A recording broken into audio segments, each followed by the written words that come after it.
गुरुजी के श्री चरणों पे नमन जी। गुरुजी, मैं दिल्ली से आया हूँ और मुझे आए हुए 1 महीना हो गया वृंदावन में। गुरुजी, कारण ये रहा कि मेरी जो धर्म पत्नी है मेरे साथ में है। ये छोटी छोटी गुरुजी हर परिवार में छोटी छोटी बातें होती हैं और अपने घर बता देती है। और हमारी जो सासू माँ है गुरुजी, वो उस बात का बतंगड़ बना के पेश करती है।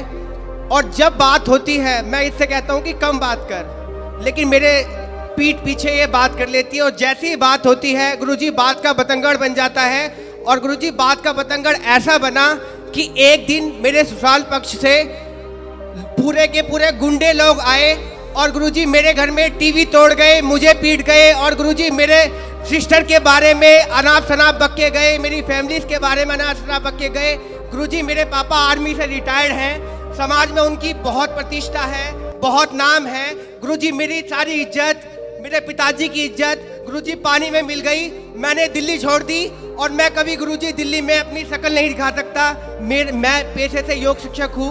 मैंने दिल्ली में केंद्रीय विद्यालय में योग कराता हूँ। गुरुजी, मेरा सब बर्बाद हो चुका है, लेकिन मेरी धर्मपत्नी मेरे साथ है, इस बात का मुझे गर्व है। लेकिन गुरुजी, मुझे ऐसा लगता है कि अभी तो ये बात नहीं कर रही है, लेकिन जैसे ही एक दिन इसकी अपनी मम्मी से अभी भी बात होगी, वैसे ही कहीं ना कहीं ये झूठा मुकदमा, गुरुजी बहुत कोशिश करी इनके घर वालों ने इसको कन्वेंस करने की, झूठा केस कर दे। बात कराओ। राधे राधे गुरुजी। क्या नाम है आपका? नेहा। तो आप अपने पति को क्यों पिटवाना चाहती हो? मैंने नहीं पिटवाया इनको। फिर आपके ससुराल मायके वाले तो आके पीट गए इनको। कौन थे वे जो पीटने आए थे? कौन थे वो? क्या लगते थे आपके रिश्ते में? बताओ बताओ, उनको ही बताने दो। कौन थे वो? चाचा और पापा थे, आए तो बात करने के लिए थे। हाँ, फिर बताओ बताओ। गुरुजी, बात हुई, इसके चाचा ने मुझे फ़ोन किया और कह रहा नेहा से बात कराओ, आपने उसे मारा पीटा है। आप इनसे बात कराओ। बेटा देखो, पिता कब तक काम आएगा और चाचा कब तक काम आएंगे। तुम जरा जाके ससुराल अपने मायके में रहने लग जाओगी ना, तो 4 दिन बाद 10 दिन बाद तुम्हारी भौजाई, तुम्हारा भाई ताने मारने लग जाएगा। बाप जब तक जिंदा है तब ठीक है, पर एक दिन मरना तो सबको ही पड़ता है जी। फिर कौन सी भौजाई रह पाई अपने, कौन सी ननंद रह पाई आज तक अपनी भौजाई के पास कि तुम रह लोगी? तुम्हारा भाई है जी गुरुजी। तो भौजाई के साथ सदा गुजार लोगी जीवन? ताने मारेगी तुम्हारी भौजाई, आ गई अपने पति की तो हो ना सकी तो मेरी हो जाएगी, ऐसा ना बोले तो कह देना। बेटा, नारी का पति ही सब कुछ है ना। तुम्हारे पिता ने तुम्हारा दान कर दिया, कन्यादान, अब तुम्हारा पति ही सब कुछ है। और पति को अपने मायके वालों से पिटवाओगी, यदि ऐसा कुछ हुआ तो बहुत गलत जाएगा मैसेज। आप पति पत्नी दोनों खुश रहो, है ना। और आपको ना अपनी माँ, आज पता है जितने तलाक होते हैं, आप मानती हो उस बात को कि 95% तलाक लड़की की माँ की गलती से होते हैं। पता नहीं लड़की की माँ, लड़कियों से मोह भंग ही नहीं होता। जब इतनी बात करनी थी तुम्हारी माँ को तुमसे, तो फिर ब्याह ही क्यों किया? घर पे ही रखती अपने बात, दिन रात करती तुम बात, क्या दिक्कत थी? क्यों ब्याह किया फिर? रुको बेटा रुको, तुम लियो। इसका मतलब ये हुआ, आप मानती हो उस बात को कि बहुत सारी माताओं की गलती से, माँ की गलती से बेटियों का तलाक हो जाता है जी। आप मानती हो? हाँ। उसमें से एक आप भी हो। आपकी जो माँ है ना, माँ कैसी होनी चाहिए? अरे माँ ऐसी होनी चाहिए कि पति पत्नी में लड़ाई हो तो माँ कहे कि बेटा ये तो सबके घर होती है, इस धरती पे ऐसा कौन पति पत्नी है जिसमें कभी लड़ाई झगड़ा ना हुआ हो? जी। सबके होता है। इसका मतलब ये थोड़ी कि माँ तुमको बोला आजा बेटा मैं देखती हूँ दामाद को मैं पिटवाऊंगी। अरे माता सती अपने पिता के घर चली गई थी, दक्ष प्रजापति के घर, और वहां पर देखा कि मेरे पति का अपमान हो रहा है, तो माता सती सहन ना कर पाई। एक अच्छी स्त्री वो होती है जो कभी अपने पति का अपमान ना करती ना कराती। वो कैसी पत्नी जो अपने पति को अपने पिता और अपने चाचा से पिटवाए? तुम्हारे पिता बिल्कुल धर्म का ज्ञान नहीं रखते क्या? अनपढ़ है क्या? अरे दामाद का पांव पूजा है, जिसका मंडप के नीचे पांव पूजा है, उसे मारने का सोच भी कैसे सकते हैं? थोड़ा रिश्तों में मर्यादा भी तो रखनी चाहिए ना बेटा। ऐसे थोड़ी गुस्साई तो हाथ किस पे उठा रहे हैं ये भी तो सोचना चाहिए। भाई दामाद के पांव पूजे जाते हैं मंडप के नीचे, चाचा ने भी पांव पूजे होंगे, और आज वो चाचा आके मार के चला गया, तुम्हारे कारण तुम्हारा पति पिट गया, तो क्या ये तुम अच्छी नारी का परिचय दे रही हो? ऐसे रिश्ते नहीं बेटा। देखो पति सर्वोपरि है, स्त्री के लिए बताओ, स्त्री के लिए माँ बाप भी सर्वोपरि है, माँ भी सर्वोपरि है, ठीक है, पर अब तो आपका विवाह हुआ तो पति सर्वोपरि है ना जी। फिर तो आपके पति के साथ आपके परिवार वालों ने सही किया कि गलत किया? गलत किया। फिर आपने बोला नहीं उनको? आपने बोला नहीं अपने पिताजी अपने चाचा जी को कि तुम्हें शर्म नहीं आई? कितने साल हो गए शादी की बात कराओ? 3 साल होंगे अभी 14 नवंबर को। 3 साल में ही पति को कुटवा दिया, गलत किया ना बेटा तुमने।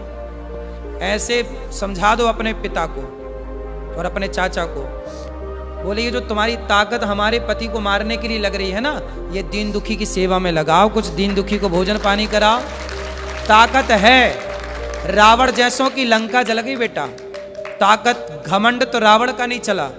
तो बोल देना अपने चाचा को और अपने पिता को, जी गुरुजी। है ना, कि मेरे पति को आप सुनो, आपका धर्म है कि आपको पति की तरफ खड़े होके बोलना चाहिए, चाचा मेरे पति की तरफ आंख उठा के मत देख लेना, ये आपका धर्म कहता है। ठीक है। ठीक है, तो आप किसके साथ हो? माँ के पक्ष के पति के साथ? उनके साथ। तो पति आपके शराब पीते हैं? नहीं। गलत है? नहीं। आपको प्यार करते हैं? बस एक्सेस बोलते हैं, बहुत ज्यादा एक्सेस बोलते हैं, जरूरत से ज्यादा बोलते हैं। अभी बेटा शादी के 3 साल हुआ है, 3 साल में ना बेटा आम का पौधा लगाओ तो उसको भी 5 साल लगते हैं तब वो फल देता है। क्यों जी? आम का पेड़ कितने साल में फल देता है? 5 साल में। बेटा भी तुम्हारी शादी के 3 साल हुए हैं, शादी को थोड़ा मैच्योर तो होने दो, रिश्ते को पकने तो दो। जब पकेगा, जब एक दूसरे को समझोगे, अब तुमने उसे ऐसा करा दिया तो उसके अंदर तुम्हारे प्रति क्या श्रद्धा रहेगी? अब तुम हमें पिटवाओ और फिर हमसे उम्मीद करो कि हम तुमसे प्यार करें और तुम्हारा सम्मान करें। बेटा सम्मान दोनों तरफ से होता है, जब तुम सम्मान करोगी ना तो हम भी करेंगे, और तुम हमें गाली दोगी तो फिर हमसे सम्मान की कामना मत करना, ठीक है? गुरुजी एक बात और कहनी थी। और सुनो, तुम भी कितना बोलते हो, पत्नी को क्यों इतना उल्टा सीधा बोलते हो? गुरुजी मैं ऐसा कुछ नहीं बोलता, मैं बस ये बोलता हूँ कि बस अपनी मम्मी से उतना ही बात कर। गुरुजी मैं कभी जानने को मना नहीं माँ करता। से बात करती है बेटी, इसमें बुराई क्या है? माँ से तो हर बेटी बात करती है। और गुरुजी अभी मैं- शादी के 3 साल हुए हैं, थोड़ा अभी तो उस घर से निकल कर इस घर में आई है, उसको भी तो थोड़ा मौका दो। गुरुजी कॉलोनी में ये बोलती है कि मैं हिजड़ा हूँ। कौन बोलता है? इसकी मम्मी, और हमारी बच्ची हो गई, पूरी कॉलोनी में ये बोलती है ये दवाई खा खा के। गुरुजी पता नहीं क्या क्या बोलती है। गुरुजी मेरे को इतनी शर्म आती है कि मैं गुरुजी बता नहीं सकता, आप पूछो गुरुजी। क्यों बात कराओ? तुम अपनी माँ को बताओ ना बेटा, है ना? तुम्हारी माँ ऐसा बोलती हिजड़ा है, ये सब नहीं बोलना बेटा। माँ को समझाओ कि माँ तुम अपना काम करो। गुरुजी मैं आपसे एक बात पूछना चाहती हूँ कि क्या कोई माँ बाप ये चाहेंगे मेरी लड़की का घर टूट जाए? कोई माँ बाप नहीं चाहते गुरुजी। बेटा बहुत माँ बाप की गलती से ही टूटता है, ये क्यों नहीं सोच रही हो? नहीं वो बात आपकी ठीक है, लेकिन वो नहीं चाहते। कुछ ऐसे रीजंस रहे हैं, कुछ ऐसी बातें रही हैं कि उनको ये स्टेप, मैं मानती हूँ कि ये चीज़ गलत थी, उनको नहीं करना चाहिए था, ये बहुत गलत था, लेकिन मुझे नहीं पता क्या सोच के उन्होंने ये किया। लेकिन आप इस बात से एग्री हो ना हो, 95% तलाक भारत में लड़कियों के माँ बाप की गलती, और माँ बाप अपनी बेटी को सही गाइड नहीं करते। कई बार क्या होता है मैं आपको बताऊं, जी पति पत्नी में लड़ाई होती है ना, पत्नियां भाग जाती हैं मायके, फिर पति फोन लगाता, अच्छा सॉरी हम अब तुमसे बात करेंगे, गलती हो गई, अब नहीं तुम्हें डांटेंगे, नहीं बोलेंगे। माँ बोलती है नहीं, दामाद तो नाक रगड़ता हुआ आएगा तब भेजूंगी। अब दामाद आता है तो माँ फिर भी नहीं भेजती। अब बताओ ये माँ की गलती है? हाँ ये गलती है, लेकिन ऐसी बहुत माएँ हैं इस धरती पे। हैं गुरुजी, लेकिन कुछ गलतियां इनकी भी हैं। बिल्कुल ये भी होंगी, गाली देती हैं, इनकी भी गलतियां ये होंगी। भी गाली देते हैं माँ बाप को। भाई माँ बाप तो माँ बाप है ना गुरुजी, चाहे कैसे भी है लड़की के ही, लेकिन है तो माँ बाप ही। इनको गाली देने का क्या राइट बनता है? बिल्कुल। क्यों तुम गाली देते हो इनके माँ बाप को? गुरुजी वो दारू पीते हैं। कौन? और इसके जो पिताजी अरे हैं तो वो अपने पैसे से पीते हैं गुरुजी, तुम्हारे। दारू पी के वो गाली गलौज करते हैं अरे गुरुजी। तो करने तो कुत्ता भौंके, मैं- तुम मुंह में टेप लगाने जाओगे क्या? गुरुजी मैं पढ़ा लिखा शिक्षित और मैं योगा टीचर, मैं तो गुरुजी लोगों को ज्ञान और देता हूँ योग का, मैं अरे गाली भाई नहीं देता। तो सारा संसार दारू पी के गाली दे रहा, तुम सबका ठेका लेके बैठोगे? गुरुजी मैं ब्लॉक कर देता हूँ उनको कि कॉल मेरे से बात ना हो, तो फिर वो ये बोलते हैं कि नंबर यहाँ ब्लॉक पे कर आप देता भी है। गलत हैं। सास ससुर को गाली क्यों दोगे? भाई सास ससुर पत्नी के माता पिता आपके भी माँ बाप हैं। जितने आपके लिए आपके माँ बाप प्रिय हैं, ऐसे उतने ही उस लड़की के लिए उसके माँ बाप प्रिय हैं। इसलिए हर लड़की को अपने माँ बाप से प्यार है, हर लड़के को अपने माँ बाप से प्यार है। इसमें बुराई क्या है? और आप कौन होते हैं उनके माँ बाप को गाली देने वाले? नहीं गुरुजी, मैंने कभी स्टार्टिंग में कभी कुछ नहीं बोला। वो फोन करते हैं, बेटी से बात करा, मैं कराता हूँ, फिर दामाद से बात करा, और एकदम से अब शब्दों का यूज करने लगते हैं गुरुजी। कोई बात नहीं, वो भी तो तुम्हारे माँ बाप हैं। जैसे माँ बाप की दो डांटें सुन लेते हो, सुन लिया करो। रिश्ते थोड़ा सहनशीलता से चलते हैं। दो बातें तुम सुन लो, तुम काहे इतना हाइपर हो जाते हो? दो बात तुम्हारी सुनने की क्षमता नहीं है। अरे पत्थर को छेनी और हथौड़ों की चोट पड़ती है, तभी वो पत्थर गुरुजी, मैं भगवान बन के पूजता है। गुरुजी दो मैं बात- होली पे गया, होली पे उन्होंने फोन करके बुलाया, मैं अपने दोस्त को लेके गया ससुराल के अंदर, और गुरुजी मेरे दोस्त के आगे उन्होंने गालियां देना चालू किया। सब छोड़ो, अब प्रेम से रहो तुम दोनों, है ना? और आपस में बिल्कुल ना लड़ना। ठीक है, राधे राधे गुरुजी।